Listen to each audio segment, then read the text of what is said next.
राजकुमार बद्र को डायन ने तोता बना दिया और जंगल में छोड़कर चली गई। एक दिन एक चिड़ीमार ने तोता बने बद्र को पकड़ लिया और उसे बेचने बाजार गया। जब राजकुमारी बाजार से गुजरी तो उसने उस सुंदर तोते को देखा और उसे खरीद लिया। राजकुमारी तोते के साथ खेलती रहती और बहुत खुश रहती। उसके राज्य में एक बूढ़ी जादूगरनी रहती थी जो जादू विद्या में माहिर थी। उसके पास राजा साल में एक बार अपने राज्य की रक्षा के लिए पूजा कराने जाता था। जब वह दिन आया तो राजा अपनी रानी और बेटी के साथ नगर की सरहद पर बसी उस जादूगरनी के पास गया।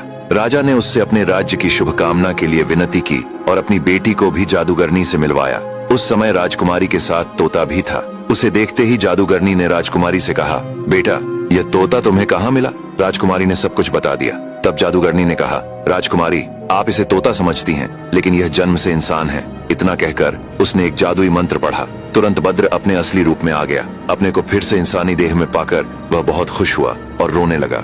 उसने जादूगरनी को बहुत धन्यवाद दिया और अपनी आप बीती सबको सुनाई। सब उसका हाल सुनकर हैरान हो गए। फिर राजकुमार बद्र ने राजा से विनती की कि वह अपने देश जाना चाहता है। राजा ने उसे एक नाव दी और रास्ते के लिए भोजन दिया।